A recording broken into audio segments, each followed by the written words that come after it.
6월 23일 이 시각 주요 뉴스입니다. 이재명 대통령은 최근 환율이 한국 경제 펀더멘털에 비해 과도하다고 지적했고, 구윤철 부총리는 외국인 리밸런싱이 환율 불안의 핵심 요인이라고 설명했습니다. 인텔은 삼성전자와 SK그룹 출신 인재를 영입해 파운드리의 고객 확보와 첨단 패키징 연계를 보강했습니다.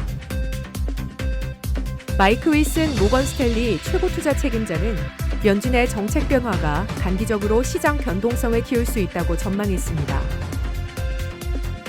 정부는 청년 고용 부진과 업종별 일자리 악화에 대응하기 위해 청년 일자리 회복 방안을 마련해 순차적으로 발표할 예정입니다.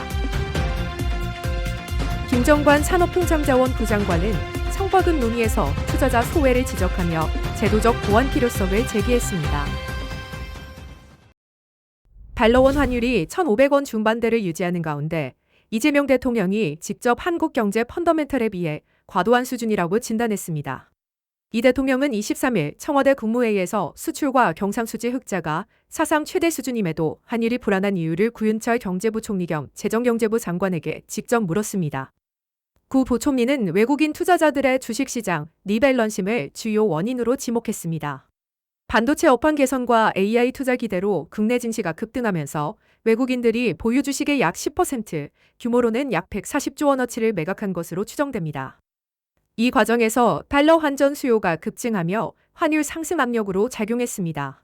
구 부총리는 이를 구조적 문제가 아닌 단기적 현상으로 보며 리밸런싱이 마무리되면 환율도 점차 안정될 것으로 전망했습니다. 인텔이 삼성전자와 SK그룹 출신 반도체 베테랑을 잇따라 영입하며 파운드리 재건에 속도를 내고 있습니다. 지난 4월 삼성전자 파운드리에서 30년 이상 경력을 쌓은 한승훈 부사장을 인텔 파운드리 서비스 수석 부사장으로 영입했습니다. 이어 지난 18일에는 SK하이닉스와 SK온 CEO를 역임한 이석희 전 CEO를 인텔 파운드리 수석 부사장으로 선임했습니다. 한 부사장은 외부 고객 확보와 영업을, 이 수석 부사장은 첨단 패키징과 후공정 기술 개발을 총괄합니다. 리프탄 인텔 CEO는 문화 변화와 의사결정 속도 향상을 재건의 핵심 과제로 꼽으며 최고의 인재를 직접 영입하고 있다고 밝혔습니다. 업계에서는 이번 인재 영입이 실제 고객 수주와 양산 신뢰 회복으로 이어질지가 인텔 파운드리 재건의 첫 시험대가 될 것으로 보고 있습니다. 워시 신임 연준 의장 취임 이후 금융시장 변동성이 커질 수 있다는 경고가 나왔습니다. 모건 스탠리의 마이크 윌슨 최고 투자 책임자는 연준이 물가 안정에 정책 우선순위를 두면서 시장과의 거리를 넓히고 있다고 분석했습니다. 워시 의장이 인플레이션 대응 의지를 분명히 하면서 시장이 기대해온 조기 금리 완화 기대가 약화됐다는 평가입니다. 이에 따라 단기적으로 주식시장 조정 압력이 높아질 수 있으며 7월까지 증시의 부담이 이어질 가능성이 있다고 내다봤습니다. 반면 달러 강세와 금 가격 약세 흐름에는 우호적으로 작용할 수 있다고 진단했습니다. 윌슨 CIO는 향후 시장이 연준 발언보다 경제 지표와 물가 흐름에 더욱 민감하게 반응할 수 있다고 경고했습니다.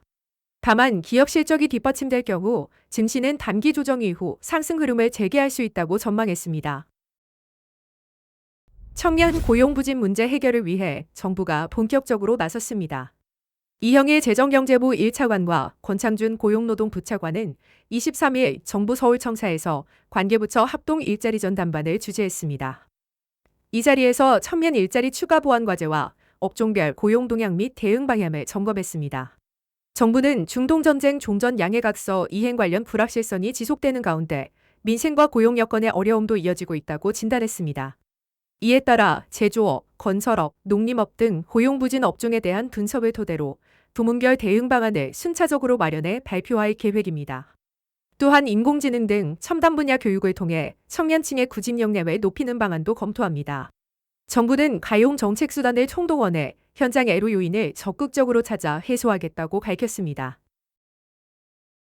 삼성전자와 SK하이닉스 등 반도체 대기업의 성과급 논란이 뜨거운 가운데 김정관 산업통상자원 부장관이 강한 입장을 밝혔습니다. 김 장관은 성과급이 노동쟁의 대상이 되는 상황에 대해 개인적으로 맞지 않는다고 선을 그었습니다. 또한 이익 배분 논의에서 손실을 감수하는 주주와 투자자가 제도적으로 소외돼 있다며 사회적 논의를 통해 합리적인 방안을 마련해야 한다고 강조했습니다. 반도체 산업과 관련해서는 현재 부지만으로는 충분하지 않다며 새로운 반도체 단지 조성 필요성에 공감했습니다.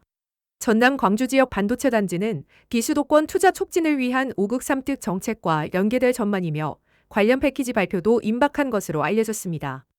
김 장관은 산업정책의 최우선 순위를 제조 인공지능 전환에 두고 전 산업의 AI 전환 없이는 어느 산업도 생존과 성장이 불가능하다며 총력을 기울이겠다고 다짐했습니다.